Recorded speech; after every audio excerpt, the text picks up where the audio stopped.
you mentioned the rum distillery guy. So he's a client of mine, Robert, and we were looking at a Okay. property last week. Was it? Actually, it was. I guess it was earlier this week. Anyways, so I saw the video. I'd seen the video that you did for him, and I was talking. We were talking about you, and he was just amazed at how you were able to just the way you're kind of a director, and I guess Yeah. that's part of the job, and just getting him to say things about you're pulling things out of what do you need to say, and he was really impressed by that. So um, you definitely have a fan there as well. That was a fun shoot. So Yeah. with regard to the pandemic, what if anything about your business has changed, and what are you seeing out there? So like everybody else, I really thought my business was going to go to zero. Thinking who's going to be spending money on marketing? That's what happened when Harvey hit. I was dead for about 2 months. But in this case, Stan, it's different because now it's not so much people. Everything has come to a stop. There are a lot of companies out there still trying to work, but they're confined. They can't go out and go see people as easy as it was before. Saying, okay, what's the next best thing? And they're calling videos. Just what we talked about. Send a video as an email. They do the first phone call like they always do. And then instead of sending them information, they're sending a video with the people talking real, next thing, again, next best thing to being there. So my business has picked up on that end.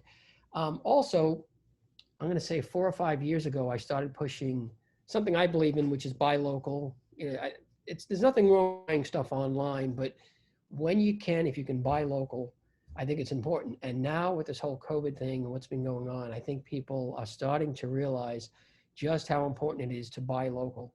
So I'm getting in on back on that where I do things for brick and mortar. I love restaurants, retail shops, because they bring, I take people all the time. You buy a product online, maybe you're reading reviews or whatever, and that's good. But when you go into a place, and it could be something, Stan, it could be something simple like a candle place. Go to a place where a woman, this is her love, this is her love. You walk in and you tell her what kind of a candle for your wife likes the scent of vanilla. This woman who candles is her life. She's going to bring you over several choices, tell you why this is better, because love it. You're going to get a level of service in person locally that you will not get online. That's one of the reasons why I always push buying local when you can. So I started doing a lot more of that in the last month and a half as well. One thing I think a lot of people, think about when they're maybe working with a professional like yourself is that it's going to be cost prohibitive to do it. And I think, you and I working together, and I know you and Robert are working together. It's really surprisingly, I'm not going to say cheap, but I'm just saying there's a great value there for what you get. So talk to me a little bit about that. Yeah. So video can be incredibly expensive. 2 reasons why it's expensive. I will tell you straight up. Number one, it's takes a lot of time to do a big project. It takes the one I'm doing for Katie probably took somewhere in the area of 20 hours just editing. So that's in front of the computer, 20 hours of time. So that's number one.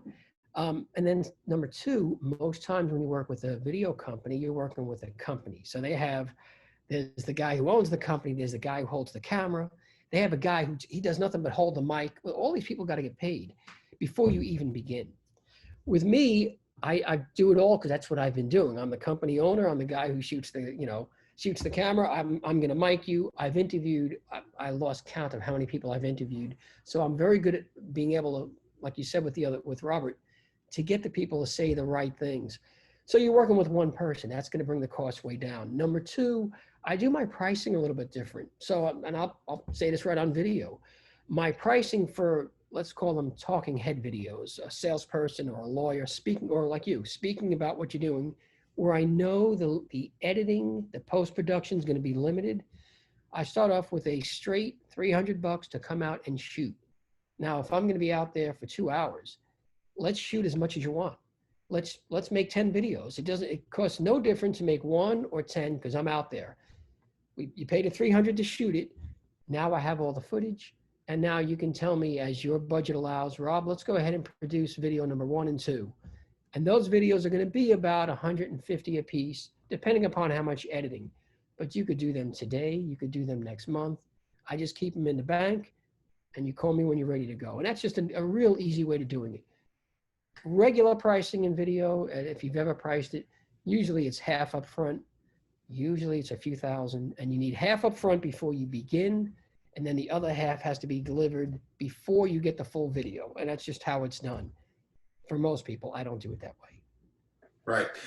You know, one of the things I've been seeing is a lot more people kind of embracing videos. So where do you kind of see the future of all this going with more Zoom calls and things like that? So where do you see the whole video thing going? Video, I'll tell you what, it's funny. I'm a video guy, and I don't use video like so many people. They Zoom, they'll do Facebook Live, which I've never done. So I see video as being absolutely almost essential. It almost is already. The younger generation, Stan, they use video for everything. They have no problem with it. There is no fear. With guys my age, we're a little worried about being on video. How do we look and how do we sound? They don't care. No, I think video is going to be used almost in every line of work, not just for marketing. Again, people are using it for Zoom all the time now. So it's a great way to make that first meeting, so to speak. No, I think it's here to stay, and I think it's only going to get bigger and bigger. Yeah, I agree, and I think that people are just going to figure out more creative ways to use video, and they're going to use that to really kind of gain advantage over their competition. Yeah. I think. Yeah. So, and with that being said, Rob, really appreciate your time today, and we'll talk to you soon. Stan, thank you very much. All right, bye-bye.